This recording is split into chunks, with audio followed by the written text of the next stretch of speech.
I wish to inform the House that over the period 2015 to 2024, there are 6 unresolved cases, including the mysterious death of a well-known MSM political agent, Mr. Soopramanien Kistnen. The case remains unresolved as at date. However, I have commissioned the services of expert homicide detectives from overseas to review the inquiries pursued by the police into the unexplained death of Mr. Soopramanien Kistnen. Those experts visited Mauritius for several weeks to carry out the review.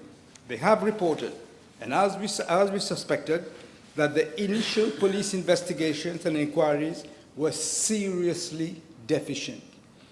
Critical evidence from the scene was not preserved. It appears even destroyed. Important lines of inquiry were not followed up. Ask yourself why. A judicial inquiry by a senior magistrate was done, and look, it was in the papers. I'm quoting from that, but it is from that. It says, I consider the conduct of the police in this case to be abhorrent. The manner in which the inquiry was conducted fell so below what can be considered reasonable that it marks a new level of incompetence. That is what the magistrate said.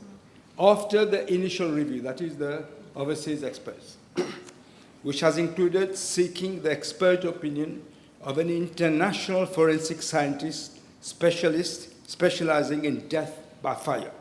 I can inform the House that the investigators have concluded there are sufficient indications to conclude that the death of Mr. Soopramanien Kistnen was neither accidental nor self-inflicted, but he was indeed murdered. Government will not allow the murderers to rest undisturbed in their beds.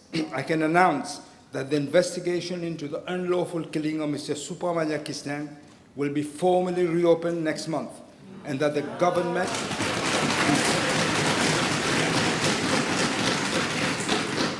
government intends to introduce legislation soon to permit, in certain limited and controlled circumstances and in matters of great public interest, the use of specialists and expert investigators from abroad.